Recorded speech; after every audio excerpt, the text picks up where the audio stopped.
जलगांव से एक सनसनीखेज मामला सामने आया है। शासकीय वैद्यकीय महाविद्यालय में एमबीबीएस के तीसरे वर्ष में पढ़ने वाले एक छात्र ने गंभीर रैगिंग के आरोप लगाए हैं। पीड़ित छात्र और उसकी मां ने आरोप लगाया है कि फर्स्ट ईयर से ही उसे लगातार प्रताड़ित किया जा रहा है। बाथरूम में ले जाकर मारना, पट्टे से पीटना और बाहर के लड़कों को कमरे में बुलाकर उससे मारपीट करवाना, ये सब सहने को मजबूर किया गया।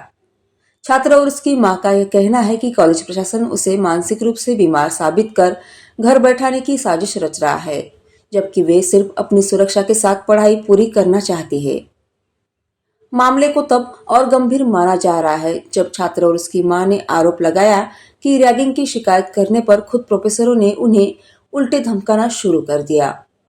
मी गव्हर्नमेंट मेडिकल कॉलेज जळगाव इथे MBBSच्या फायनल इयरचा विद्यार्थी आहे आणि फर्स्ट इयरमध्ये जेव्हा मी इथे फर्स्ट इयरला आलो तेव्हा 1-2 महिने चांगले गेले, पण त्याच्यानंतर जो मला त्रास सुरू झाला रॅगिंगचा, फॉर एक्झाम्पल बाथरूममध्ये मारहाण करणे, बेल्टनी मारहाण करणे, माझं सामान फेकफाक करणे, बाहेरच्या लोकल मुलांना माझ्या रूमवर येऊन झोपवणे, त्यांच्या थ्रू माझी रॅगिंग घेणे, माझा मोबाईल फोडणे, ह्या सर्व प्रकार जेव्हा सुरू झाले त्याच्यानंतर ऐन एक्झामच्या कालावधीमध्ये माझ्या रूममध्ये 11-12 मुलं कंडोमचे पॅकेट घेऊन येणे, मला अश्लील व्हिडिओ दाखवून त्या कृत्यांमध्ये सहभागी होण्यासाठी फोर्स करणे, ते नकार दिल्यास मला मारहाण करणे, हे प्रकार जेव्हा अतिशय वाढले त्याच्यानंतर मी ज्या सरांच्या नावाच्या ह्या धमक्या यायच्या कसोटे सर, त्यांना रिक्वेस्ट केली मी आणि माझ्या पालकांनी की हे सर्व प्रकार थांबवण्यासाठी.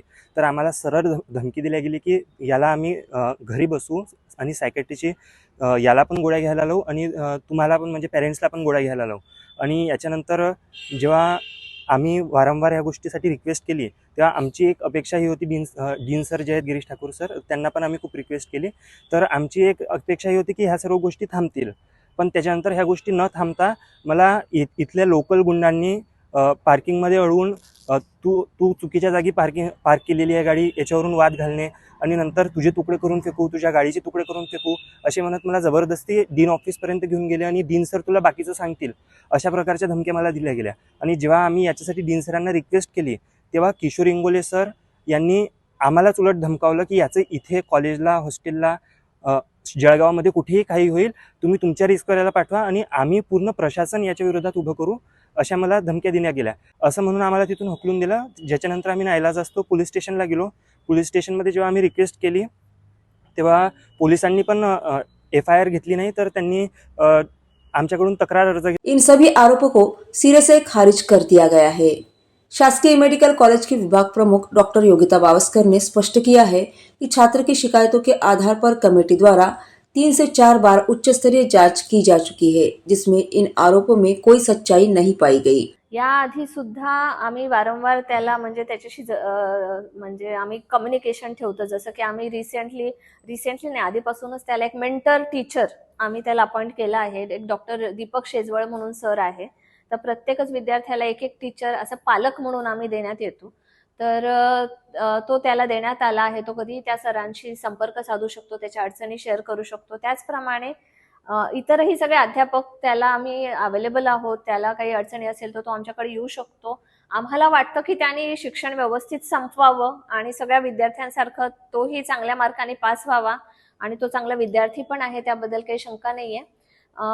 पण ह्या ज्या वारंवार त्याच्या तक्रारी आहेत तर काही गैरसमजांमधनं होत असतील, त्याच्याच विद्यार्थी म्हणजे समकक्ष एकाच वर्गात शिकणाऱ्या विद्यार्थ्यांविषयी त्याच्या ज्या अडचणी आहेत, तर त्यासाठी आम्ही त्याला नेहमी मदत करायलाच इच्छुक आहोत. सध्या त्याने बहुतेक एक कंप्लेंट केली आहे आमच्या वरिष्ठ कार्यालयामध्ये, आमच्या ज्या डायरेक्टर मॅडम आहे त्यांच्याकडे.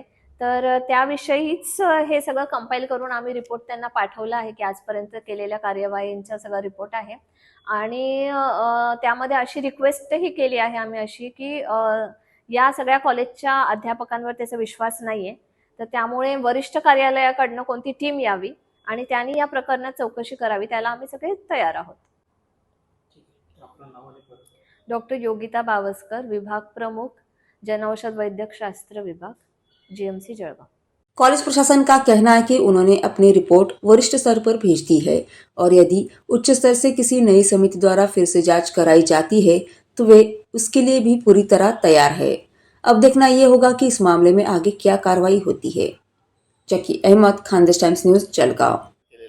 सुरुवातीपासून सर त्याची जेव्हा रॅगिंग घेतल्या गेली, त्याला मारहाण केल्या गेली, अशा ठिकाणी मारल्या गेलं की त्याला 4 महिने त्याची मान उचलल्या गेली नाही. 10 महिने तो घरी होता.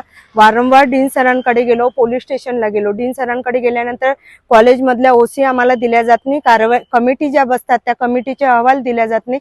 पोलीस स्टेशनला जर गेलो न्याय मागायला तर पोलीस सांगतात की तुमच्या मुलाच्या कॉलेजचे डीन सर जे आहेत ते जे सांगतील तेच आम्ही करू. त्यांच्या म्हणण्यानुसार ह्या केसेस रॅगिंग मध्ये बसत नाही, त्याच्यामुळे आम्ही तुमच्या तक्रार घेऊ शकत नाही. मी एकच मागेल की माझ्या मुलाला जे सायकॅट्री टेस्टसाठी वारंवार दबाव टाकला जात आहे, त्याच्यावरती त्याला एक्झाम उद्या तर आज जे हॉल तिकीट दिल्या जाते त्याच्यासोबत जे सायकॅट्री टेस्टचं लेटर दिल्या जात आहे त्याच्यावरती 1 वर्ष त्याला मागे राहा किंवा सायकॅट्रीची टेस्ट करून आम्हाला रिपोर्ट आणून दे. तर त्याला काही झालेलं नाही, त्यांनी कधी कोणाला शिवी दिलेली नाही, चापट मारलेली नाही. जे मुलं त्यांना मारहाण करतात त्याला सायकॅट्रीची गरज नाही, आणि माझा मुलगा जो काहीच करत नाही, कधी कोणाच्या भानगडीत नसतो, कशात नसतो, त्याला सायकॅट्री टेस्टचा वारंवार दबाव टाकला जात आहे. मी एकच सांगेल की माझ्या मुलाला न्याय देऊन त्याचं शिक्षण पूर्णपणे सुरक्षित जीवन जगून आणि सुरक्षित शिक्षण घेऊन त्याला MBBS पूर्ण करू द्यावं. 1-1 रुपया जमा करून आम्ही मुलाला लावलेला आहे.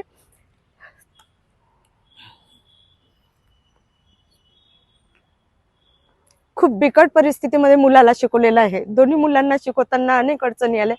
मुलीला सुद्धा MBBS करत आहे, मुलगा सुद्धा MBBS होत आहे. ओपन कॅटेगरी मधून एवढी मोठी फी भरा, पैसे नसताना घरी तळजोड करा आणि पोरांना इथं पाठवा, आणि इथं पाठवल्यानंतर हे लोक रॅगिंग घेऊन मुलाला पूर्णपणे बरबाद करत आहे, त्याचं उद्ध्वस्त करत आहे. एवढंच नाही, मी वारंवार डीन सरांकडे जाते, जे शिक्षक याच्यामध्ये त्याला त्रास देतात त्यांना सुद्धा म्हणते की माझ्या मुलाचं जर काही चुकलं असेल सर मला सांगा, मी तुमच्या पाया पडते आणि माफी मागते.